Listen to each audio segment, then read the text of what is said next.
She was 39 years old.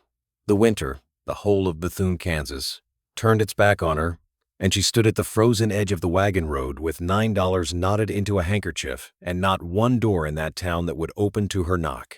Silas Thorne, who owned the bank and the deed office and, some whispered, the consciences of half the county, had called her debt due in a drought year, and then let a rumor do the rest that the fire at the mill had started under her roof, that a woman alone could not be trusted with land nor loss. So they put her out.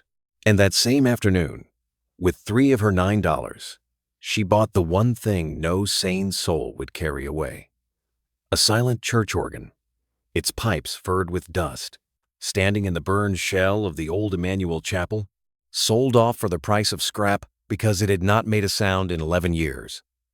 It was a foolish purchase, everyone agreed. A ruined instrument for a ruined woman. But sealed inside those cold brass pipes was something no one in Bethune had ever thought to look for, a thing that would lift her out of the dust and, before the next harvest, would give a broken town back its own name. Settle in, and let us tell you the story of Naomi Farrow.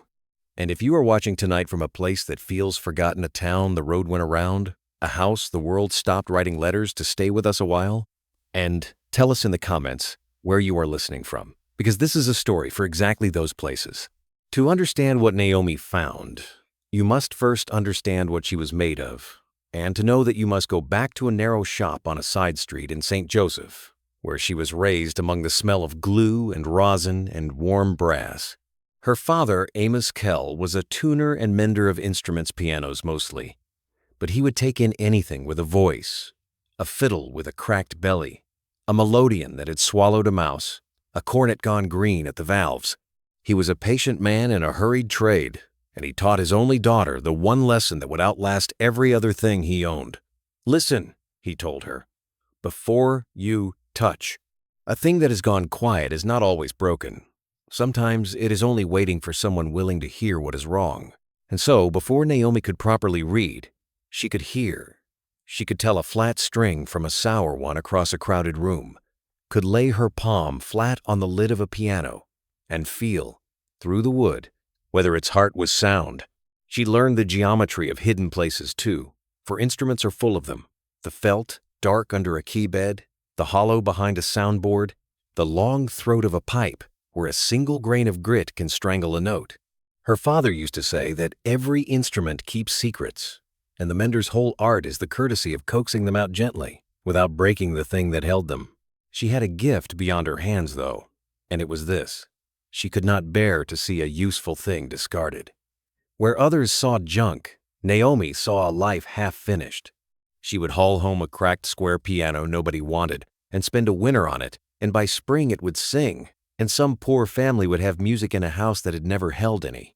Her mother, who died when Naomi was 14, had given her the middle of that gift, a plain, unsentimental kindness, the sort that shows up with a mended coat and a full kettle and no speeches. Between the two of them, her parents raised a girl who believed, in her bones, that value is a thing the careless overlook and the patient recover. It was not a fashionable belief. It did not make her rich, but it made her, and everything that came after grew from that root.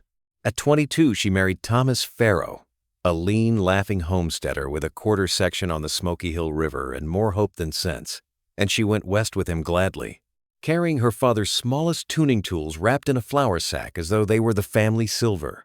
Bethune in those first years was a hard, hopeful place, a scatter of soddies and frame houses along a bend in the river, a general store, a smithy, and the pride of the whole settlement, Emmanuel Church, white-painted and steepled, with a real pipe organ that a founding family had freighted in at ruinous cost from back east. Naomi loved that organ from the first Sunday she heard it. Its builder and keeper was an old German-trained craftsman named Elias Crane, a lay preacher with sawdust in his beard, and when he learned that the new Farrow woman knew her way around reeds and pipes, he took to her at once, the way one lonely craftsman knows another. She helped him voice the pipes and pump the bellows and clean the trackers, and he told her the organ was the only thing he had ever made that he expected to outlast him. He did not know how right he was, nor how strangely. For a decade, Naomi Farrow had a good life, and this is the part the town later chose to forget. She and Thomas raised wheat and 2 sons, and she kept the church music alive. And in lean seasons, she tuned pianos across 3 counties for cash money that more than once paid the taxes when the wheat did not. She was known, then, as a capable woman, a generous one, the sort who sat up with the sick and mended what the town broke. Nobody called her cursed in those years. Nobody crossed the street. That is the cruelty this story turns on, and we will not pretend otherwise. The same people who would one day put her out on the frozen road had, for 10 good years, eaten at her table and sung to her playing and called her friend. The fall, when it came the way most falls do on the frontier, not in one blow, but in a slow closing of doors, each one quiet, each one final. It began with the river. The spring Naomi was 36. The Smoky Hill rose in a flood nobody had seen the like of, and it took Thomas Farrow. He had gone out to move the stock to high ground, and the water took the bank out from under his horse, and the county gave her back only his hat 3 days later, snagged in a cottonwood 2 miles down. She buried an empty coffin and did not weep where the town could see her, because she had 2 boys to raise and a farm to hold, and grief, she had learned from her father, is a thing you do with your hands. That same flood had done another quiet work, though she would not learn of it for years. It had swept through the low end of town and half-drowned Emmanuel Church, warping the organ's bellows and leathers, so that when old Elias Crane tried to play it that Easter, it gave out one long dying sigh and never spoke again. Crane himself fell ill of a fever caught wading through that water, and within the month he too was gone, and the silent organ sat in the damp church like a monument to everything the river had taken. For 3 years after Thomas died, Naomi held on the way only the stubborn can. She took in boarders, she tuned every piano within a day's ride, she rented her back 40 to a neighbor, and she kept her boys fed and clothed and in the little schoolhouse. But drought followed the flood, as it so often does. 2 dry years hard on the heels of the wet one, and the wheat came up thin and burned brown in the field, and the note she had signed at Silas Thorne's bank in the fat years came due in the lean ones. Thorne was a smooth, cold, unhurried man who had come to Bethune with a black coat and a leather ledger, and had over 15 years quietly bought up the paper on half the county. He did not shout. He did not threaten.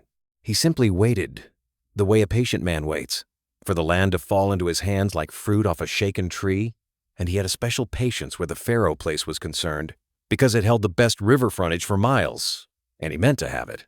What broke her at last was not the debt, but the lie.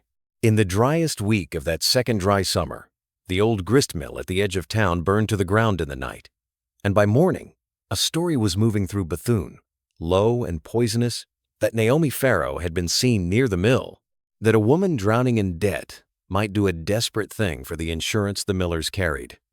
There was not a word of truth in it. She had been home with her sick younger boy the whole of that night, and said so, but the story had a shape people wanted, and Silas Thorne, who held paper on the mill too, and stood to gain by its ashes, did nothing to stop the story, and a great deal, in his quiet way, to feed it.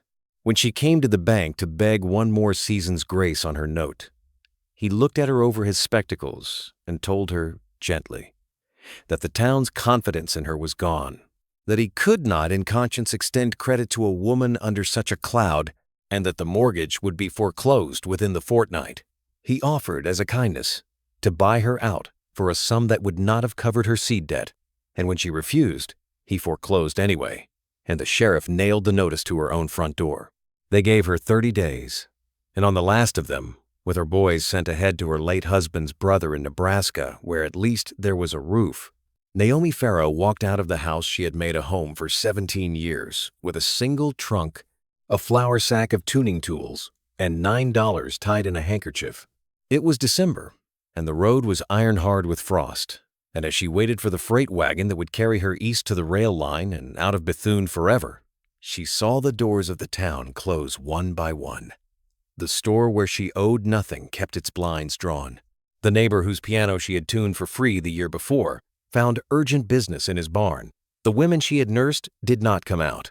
Only the burned shell of Emmanuel Church, sold that very week at auction to settle its own back taxes, stood open to her, its roof half fallen, its pews long since carried off for firewood, and in the cold dark of it, Exactly where it had sat silent for 11 years stood old Elias Crane's pipe organ. The auctioneer was a bored man from Hayes who had been trying all morning to move the church's leavings, and he had all but given up on the organ. Nobody wanted it. It was too big to move easily, too ruined to play, too heavy for firewood, and too dear for scrap. When Naomi stopped in the doorway to look at it one last time, the way you look at a face at a graveside, the auctioneer took her lingering for interest and, half in jest, said he'd let the whole instrument go for $3 to any fool who'd cart it off. She should have walked on. She had $9 between herself and the whole indifferent winter, and no home to put an organ in, and no earthly use for a broken thing she could not lift. But she heard her father's voice as clear as if he stood beside her.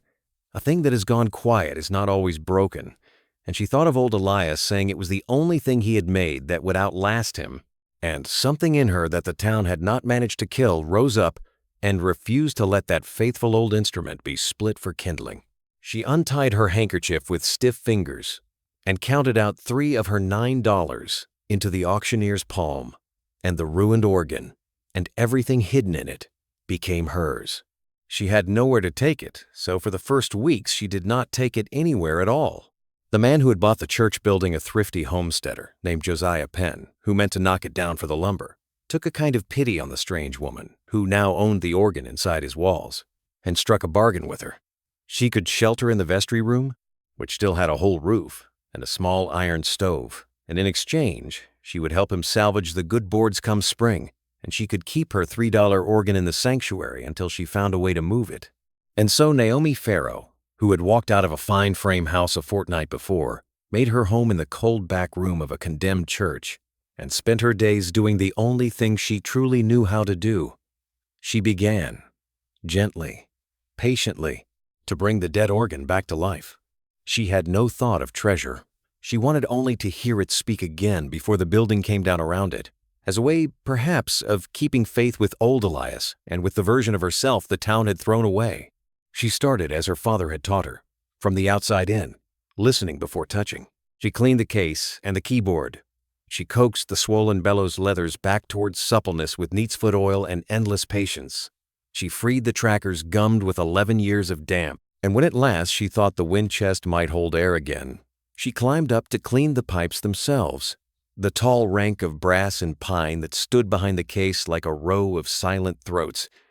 And it was there, on a bitter afternoon in January, with her breath smoking in the cold and her lamp throwing long shadows up the sanctuary wall, that she found the first clue. The tallest of the metal pipes, the great pedal pipe that should have sounded the deepest note in the whole instrument, would not clear. She blew through it and got nothing, tapped it and heard, instead of the bright ring of empty brass, a dull, packed thud. Something was inside it. And when she carefully drew the pipe from its rack and tilted it to the lamplight and reached 2 fingers down into its cold throat, what she touched was not grit, nor a bird's nest, nor a mouse's hoard. It was oilcloth, waxed and folded and deliberately wedged, put there by a human hand, that meant it to be found only by someone patient enough to look. Her heart, she said later, went very still. She carried the great pipe down into the pool of lamplight by the stove and worked the packet free, the way she would ease a cracked pin from a soundboard, slow and coaxing, afraid of tearing what she did not yet understand. The oilcloth had done its work. 11 years of damp had not touched what lay inside. There were 2 things. The first was a letter, folded small, the ink gone brown, but the hand still firm and clear, and she knew that hand at once. The neat, old-country penmanship of Elias Crane, who had taught her to voice these very pipes. The second was heavier, wrapped separately, and when she unrolled it, a stack of stiff paper slid into her lap, and among the paper, catching the lamplight with a soft yellow shock that stopped her breath, were coins. Gold coins. Double eagles. $20 pieces. More of them than she had ever held at once. Cold and heavy, and impossibly real in the palm of a woman who had $3 and change knotted in a handkerchief. But it was not the gold that made Naomi Farrow sit down hard on the vestry floor. It was the letter. Because Elias Crane, dead these 11 years, had begun it in that firm old hand, with words that seemed to reach straight across the grave and take her by the wrist. To whoever loves this instrument enough to make it sing again, the church's whole life is hidden in its voice, and I am trusting you to give it back." She read the letter through 3 times that night by the failing lamp, and each time it told her more, and each time the shape of what the town had done, and what she now held the power to undo, grew clearer and more staggering. Elias Crane had written it in the last days of his fever, knowing he was dying, and it was at once a confession, a warning, and a trust. In the years before the flood, he told her, Emmanuel Church had been far more than a chapel. It had been the settlers' one honest institution, and the founding families had poured their savings into a common fund kept in the church's name, meant to buy up the surrounding quarter sections outright, so that no bank and no land shark could ever hold the town by the throat. Elias, as the church's most trusted man, had been made keeper of that fund better than $4,000 in gold, and, more precious still, the original patents and deeds to the church land and the 8 quarter sections around it, all recorded and paid in full, free and clear. And then the flood had come and taken Thomas Farrow and half drowned the church and struck Elias down with the fever that would kill him, all in the same black month. On his sickbed, he had learned something that frightened him more than dying, that Silas Thorne, the new banker with the black coat and the endless patience, had quietly bribed a clerk in the county recorder's office and let it be known he intended to lay claim to the church lands on the strength of forged and backdated paper the moment the congregation was too scattered and grief-struck to fight him. So old Elias Crane had done the last, strange, faithful thing of his life. Too weak to travel and trusting no bank in the county, he had taken the church's entire treasure, the gold, and, wrapped with it, the true recorded deeds that proved the land belonged to the congregation and not to any bank. And he had hidden it in the one place Silas Thorne would never think to look and never bother to search, inside the silent, ruined, worthless organ, sealed in the throat of its deepest pipe. He had chosen that hiding place, he wrote, for a reason that made Naomi weep where the flood and the foreclosure had not. A bank can be robbed and a house can be burned, but no thief troubles himself over a broken thing. He had trusted that one day someone would love the instrument enough to make it whole again, and that whoever had that much patience and care would also have the honesty to give the treasure back to the town it belonged to, and not keep it. He had, in other words, hidden the salvation of Bethune behind a lock that could only be opened by exactly the kind of person Naomi Farrow was, and by no one Silas Thorne would ever be. For a long time she sat with the gold in her lap and the deeds in her hands and the dead man's trust ringing in her ears. And let us be honest about what any of us would have felt in that cold vestry, because the story would be a lie if we pretended she felt nothing. Here was more money than she had lost, gold enough to reclaim her farm twice over and start fresh in a town that had never heard the lie about the mill. And she owned the organ outright, fairly bought, $3 on the auctioneer's word. No law and no soul in Bethune knew the gold existed, and the town that held it had cast her out into the frost to die. She could have taken it. She could have vanished east to her boys in Nebraska with $4,000 in gold and let Bethune rot in the hands of the man who had ruined her, and no one on earth would have called it theft. She sat with that thought a long while in the honest dark, and then Naomi Farrow folded the deeds carefully back into their oilcloth, and she thought of her father saying that value is what the careless overlook and the patient recover, and she thought of what old Elias had trusted her to be, and she understood that the treasure had not made her rich, it had made her responsible. The deeds did not belong to her. They belonged to every family. Silas Thorne was slowly squeezing off their land, and she was, of all the people in the world, the only one who could give them back. But knowing what was right and being able to do it are 2 different countries, and the winter road between them ran straight through Silas Thorne. She could not simply walk into the county seat and lay the deeds on a table, for the recorder's clerk was Thorne's man, and Thorne's forged and backdated paper was already on file, and she was a disgraced woman with no standing, no money for a lawyer, and a reputation the banker himself had poisoned. If she moved carelessly, Thorne would hear of it, and a man who had bribed a clerk and let a woman be run out of town on a lie would not scruple to make a stack of inconvenient old deeds disappear, along, perhaps, with the woman who carried them. She understood, sitting in that cold church, that she was holding a lit fuse, and that her only advantage was the one Elias had left her. Silas Thorne did not know the treasure existed, and had never once in 11 years thought the ruined organ worth a second glance. Her safety and the town's lay in his contempt for broken things, the very contempt that had made him throw her away. So she was patient, as her father had taught her to be, and she was careful, as the danger required. She told no one what she had found, not Josiah Penn who sheltered her, not the auctioneer, not a living soul. She kept the gold and the deeds hidden, moved to a fresh hiding place she trusted, and she went on, to all appearances, exactly as before. The strange, stubborn, ruined widow, slowly, pointlessly, fixing an organ nobody wanted in a church about to be torn down. And under that cover she began, quietly, to gather what she would need. She had one asset Thorne could not touch, and had never valued the people at the very bottom of the town, the ones he was squeezing, who had nothing left to lose and no reason to love him. There was a homesteader named Reuben Vance, whose quarter section Thorne was foreclosing, that spring on paper Reuben swore he had already paid. There was the widow of one of the founding families, old Hannah Doyle, who remembered the church fund and had always believed Thorne had somehow stolen it. There was a circuit-riding lawyer named Abel Crook, honest and poor, who passed through Bethune twice a year and hated Silas Thorne with the clean hatred of a man who had watched him ruin the defenseless. One by one, telling each only as much as she dared, Naomi began, in the long, quiet weeks of that winter, to build not a scheme of revenge, but a case, a lawful, patient, unshakable case, built on the true deeds hidden in the pipes and on old Elias Crane's letter, which proved in a dead honest man's own hand that Thorne's paper was forged. It was Reuben Vance's foreclosure that forced the moment, for the law would not wait, and if Reuben lost his land, the whole fragile alliance would scatter in despair.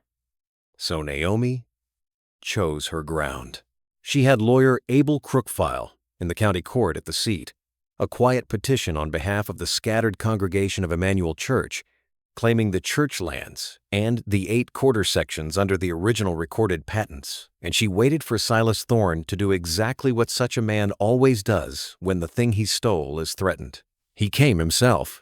He rode into Bethune in his black coat, with 2 hired men and the county clerk in his pocket, and he went first, not to the court, but to the ruined church, because word had reached him at last, as she had known it would, that the whole absurd business somehow traced back to the Farrow woman and her worthless organ. He found Naomi alone in the sanctuary, in the cold pool of light where she had first read a dead man's letter, and he did not shout, because he never shouted. He told her, in his smooth, unhurried voice, that she was a trespasser and a fraud, that no court would credit a scandal-ruined woman against the bank, that whatever moldy papers she imagined she had would be lost or laughed out of the record, and that she would be wise to take herself back to Nebraska while she still could walk. He was so certain. He was a man who had bought a whole county's silence and never once been made to answer, and he looked at the ragged woman by the stove and saw, as he had always seen, a broken thing not worth his fear. What Silas Thorne did not know was that he was not speaking to a broken thing, and he was not speaking to her alone. Naomi had learned, from a life spent listening before she touched, to prepare the room before she played a note. In the shadows of the vestry in the fallen choir loft stood Abel Crook, the lawyer with his commission and his notebook, and old Hannah Doyle, who had been a girl when the church fund was raised, and Reuben Vance, and Josiah Penn, and 2 more of the founding family she had gathered in the dark. Before dawn, the whole overlooked bottom of the town that Thorne had never thought to count. And when the banker had finished threatening her, and had said in his own smooth voice before witnesses that no papers existed that could touch him, Naomi Farrow rose from her stool by the stove, and she did the thing she had been made her whole life to do. She did not strike him. She did not even raise her voice. She walked to the organ, to the tallest pipe, and from its cold brass throat, the one place his greed had never stooped to look, she drew out the oilcloth packet, and she laid on the communion rail, in the lamplight, before the lawyer and the witnesses and the man who had ruined her, the true recorded deeds to every acre he had claimed, and the forged clerk's copies beside them for the plain comparison of any honest eye, and last of all, the letter of Elias Crane, dead 11 years, naming Silas Thorne's crime in the steady hand of a man with no reason left on earth to lie. The rest was not a battle, but a settling. The way a flooded river finally finds its true bed again. Abel Crook took the deeds and the letter to the county court, and even a clerk in Thorne's pocket could not hide what 6 sworn witnesses had seen drawn from the pipes of a church organ, nor explain away the original patents recorded and paid in full years before Thorne's forgeries were dated. The forged paper collapsed under its own weight. The church lands and the 8 quarter sections were restored to the congregation, held in common as the founders had meant. Reuben Vance kept his farm, and so did 4 other families. Thorne had been squeezing on the strength of the same false claims once they were held up to the light. And Silas Thorne, who had never in his life been made to answer, faced the quiet, thorough justice of a man undone not by violence, but by the truth he had been too contemptuous to guard against. There was no need for a mob and no room for one. His forgeries were exposed. His bribed clerk turned on him to save himself, and the county that had feared the man in the black coat discovered, all at once, that his whole empire had been built on paper as false as the rumor he had used to ruin a widow. He left Bethune before the next winter, quietly, the way such men leave when the patience they relied on turns at last against them, and the river frontage he had schemed 15 years to steal went back to the families who had cleared it. As for the gold, the better part of $4,000 in double eagles that Naomi could have vanished with, and no one the wiser she did with it exactly what old Elias Crane had trusted the right hands would do. She gave it back. She laid it before the restored congregation as the church fund it had always been, and it was used as the founders had intended, to lift the mortgages off the poorest families, to rebuild Emmanuel Church board by board on its own land, and to keep, in the church's name, a small common purse, so that no bank and no cold man in a black coat could ever again hold the town by its throat. Naomi took nothing for herself, but the one thing she had ever truly wanted: the organ, and the right to keep it. Josiah Penn did not tear the church down after all.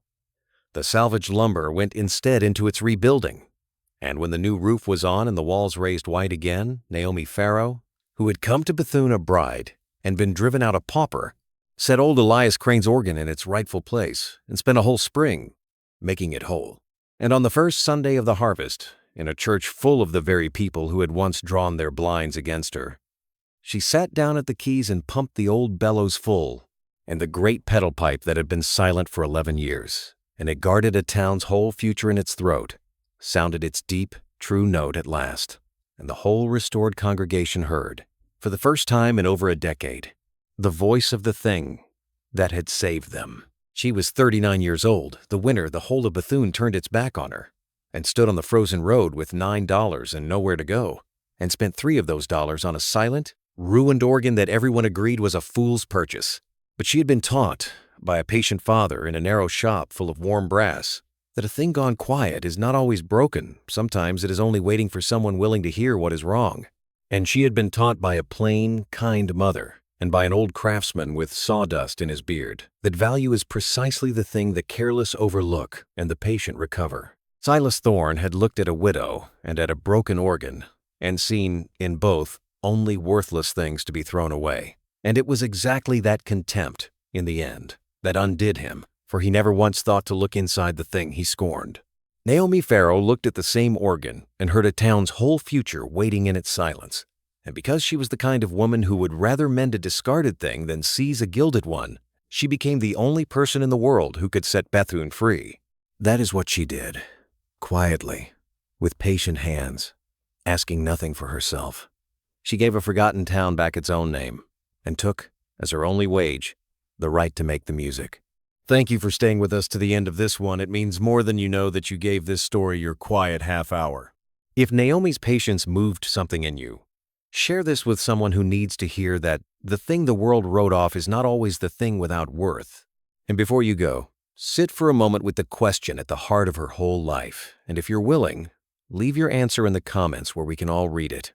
When was a time you found real value in something or someone that others had already given up on? We read every reply, and every one of them reminds us why we tell these stories. Until then, be patient with the quiet things. Listen before you judge what is broken, and keep faith with the forgotten places. Until next time, stay close.